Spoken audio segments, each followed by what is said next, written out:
fat and stir it until it's well blended. Then add the blueberries and mix it again. This is how it should look. The fat should be absorbed or coating the meat fibers. There should be very little or no liquid fat pooling in the bottom of the pot. Now, following the instructions from the Lost Ways, you can store it in Ziploc plastic bags and press flat, removing as much air as possible, and therefore preventing the fat from going rancid. This should keep the pemmican from spoiling for a few years without refrigeration. So let's do that. And here's what I got. Pemmican is the ultimate survival food, no matter if you want to bug out or bug in. 10 pounds of pemmican would supply food for 2 full weeks of camping activities at 3/4 of a pound per day, providing 2,200 calories. In survival mode, the same 10 pounds of pemmican would supply energy for almost a full month. This was just one awesome chapter in the Lost Ways, but you won't believe the survival skills we've lost to history. And that's what this book is all about, saving our forefathers' skills. I personally happen to know the man behind this book. Claude is an old-fashioned guy by any standard. He lives with his wife and 2 children in a log cabin he had personally built, cooks outside on an open flame in a cauldron most of the time, and all of his clothes are handmade. He has a 150-square-foot root cellar stuffed with all sorts of homemade canned foods and goods, and he raises cows, sheep, and chickens. I thought several times to myself that this guy will never be troubled by any crisis because the SHTF we all prep for is what folks 150 years ago called daily life. No electrical power, no refrigerators, no internet, no computers, no TV, no hyperactive law enforcement, and no Safeway or Walmart. They got things done, or else we wouldn't be here. In the next 7 minutes, Claude will unearth a long-forgotten secret that helped our ancestors survive famines, wars, economic crises, diseases, droughts, and anything else life threw at them. A secret that will help you do the same for your loved ones when America crumbles into the ground. He's also going to share with you 3 pioneer lessons that will ensure your children will be well fed when others are rummaging through garbage bins. In fact, these 3 old teachings will improve your life just as they did for me immediately once you hear them. My name is Claude Davis. You may know me from my website, askaprepper.com, or you may have seen my warnings in the media, but few of you know me personally. Well, my story is emotionally heavy, with struggles and disappointments, but also with a faith in God and a strong will to survive that finally led me being here. So pay close attention, because this video will change your life for the good. Lesson number 1, don't take anything for granted.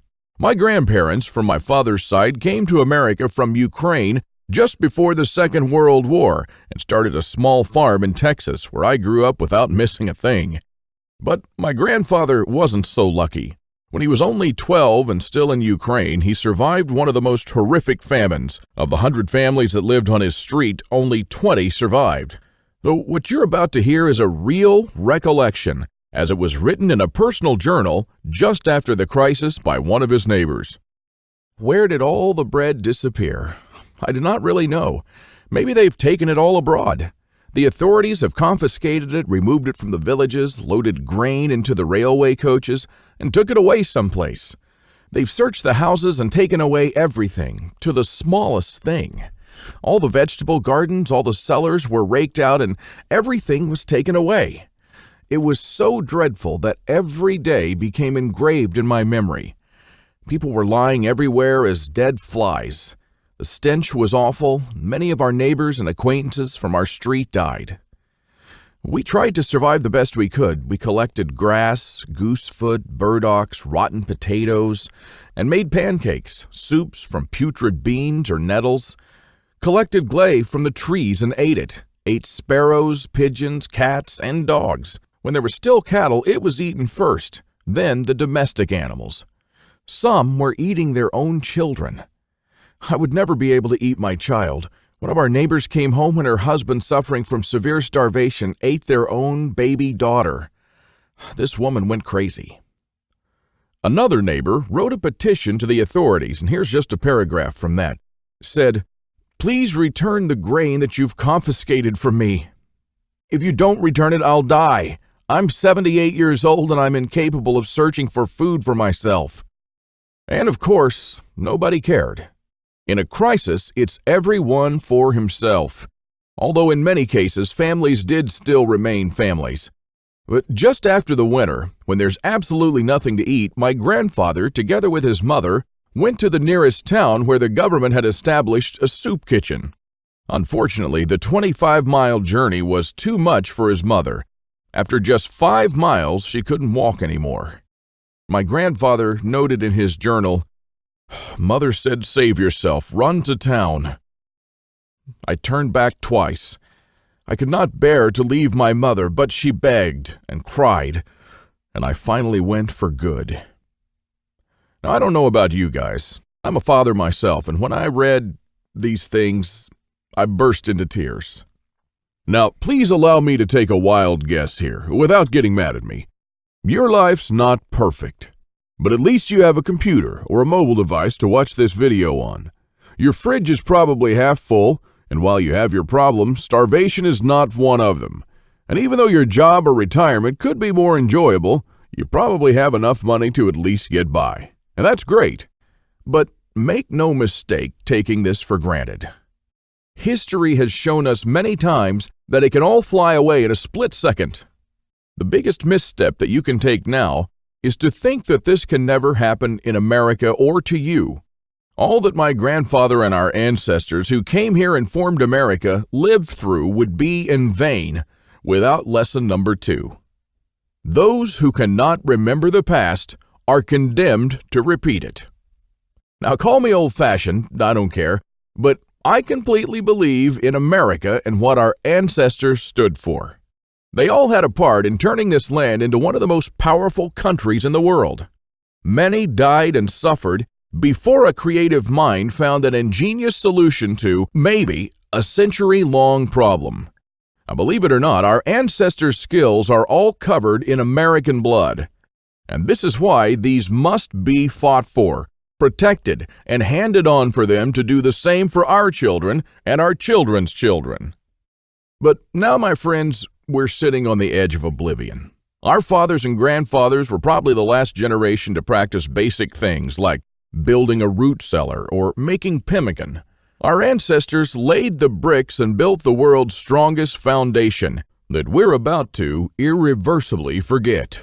And we're going to pay the ultimate price for this, because if you have a big, strong house with a weak foundation, it doesn't matter if it looks nice on the outside.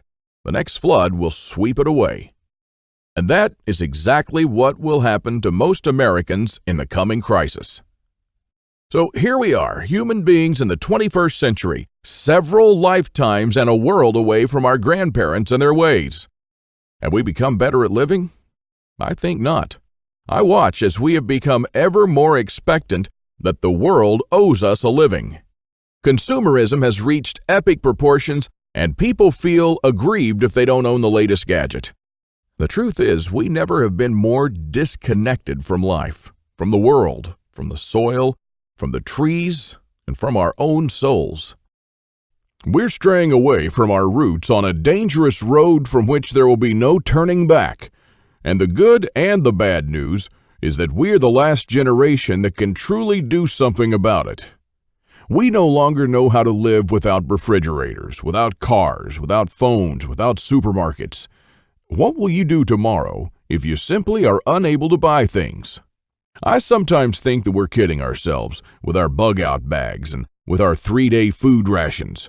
Wouldn't we be better off looking at what the pioneers took with them when they traveled from Independence, Missouri all the way to Oregon City?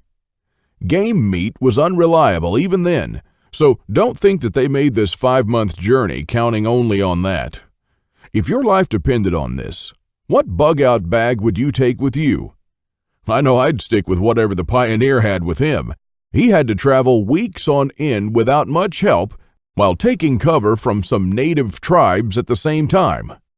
And this is just a small, tiny example. I don't want to see our forefathers' knowledge disappear into the darkness of time. And if you care about your family and what America stands for, then neither should you. This is the third and most important lesson of all. It's always up to you. Now, I believe in God and in the power of free will, and I believe that you are the only one in charge of your destiny, and that you're constantly making decisions that shape the rest of your life.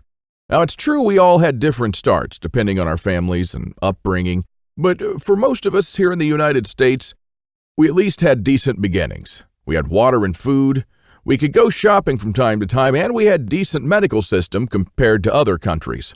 We should be more thankful for that. And we should ensure that we have something put aside for darker times. If anything goes wrong with this country, don't blame the government or the president. They don't truly care about you or your family. You'll be the only one in charge of your fate. Now, I don't know if you've noticed, but nothing falls from the sky. God helps you, but He doesn't lay it on your table. You have to work hard and do things yourself. As long as you're aware of this, your destiny rests solely on you and your willpower. Now, you can truly change things, and you can do a lot more than you think you can.